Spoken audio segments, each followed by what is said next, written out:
What would you do if you were freed? I'd go after the Kingslayer.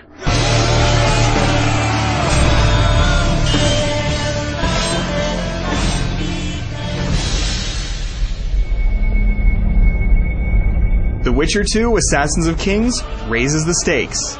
You don't have to choose great visuals, or a great story, or the element of choice, or fun exploration.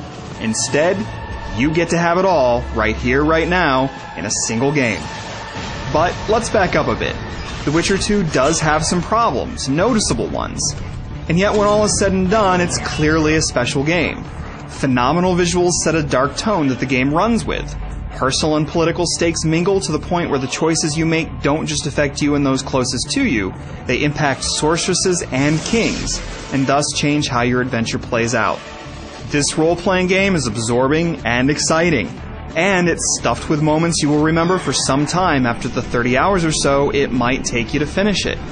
A quick warning, however, The Witcher 2 is a story-heavy game. We've taken care to avoid spoilers, but if you're sensitive to them, proceed at your own risk. Who are you addressing? Me? Yourself? Or the archers in those shrubs?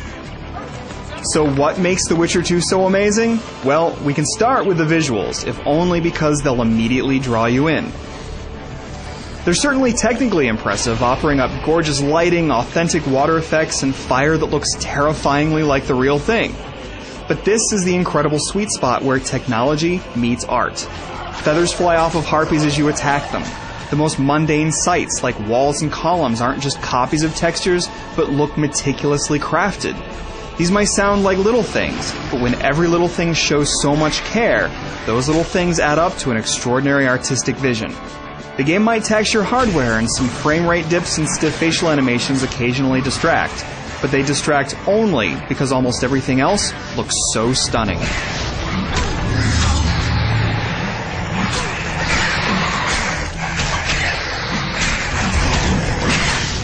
What do you want? The pleasures don't end with the visuals.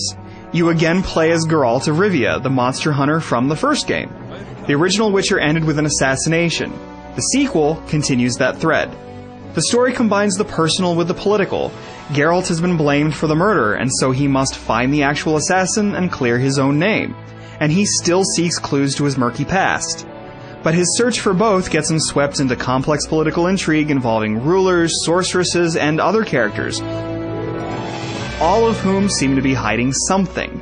The final act sort of clunks to an end, so don't expect a conclusion worthy of what led to it, but the journey there is still engrossing.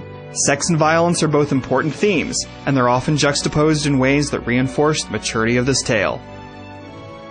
But where the story impresses is when you make game-changing decisions. Choices you make don't just determine how immediate story events play out, they have dramatic impact on the entire game.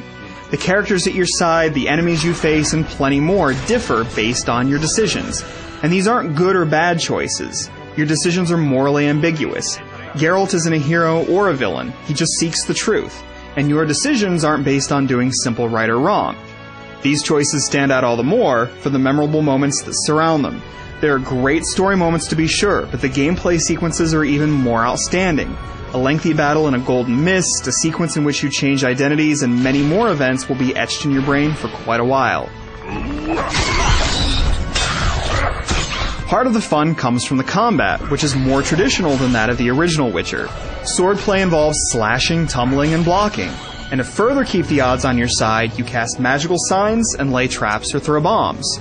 You also drink potions, though this must be done in advance when you meditate. The combat has a great sense of weight, and it certainly looks wonderful, but it also takes some getting used to. The tutorial is trial by fire, and through the entire first act, combat is pretty difficult. Sometimes it's challenging in the right way. Occasionally, it crosses the line into cheapness and cruelty. The upside is that you feel more powerful as the game progresses. And aside from the weird difficulty spikes, battles and boss fights are a lot of fun, particularly through the second and third acts. Unfortunately, some of The Witcher 2's problems are a little tougher to swallow. It's possible to break story quests and have to reload an earlier save game or hope that you stumble upon another way to continue. Waypoints and mission descriptions might not update properly.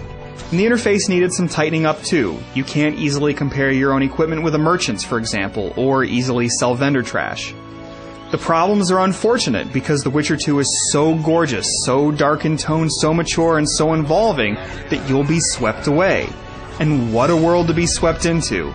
It might be violent and bawdy and torn apart by war, but it also has magic and dangerous creatures and moments so astonishing that the memories they leave might be as powerful as real ones.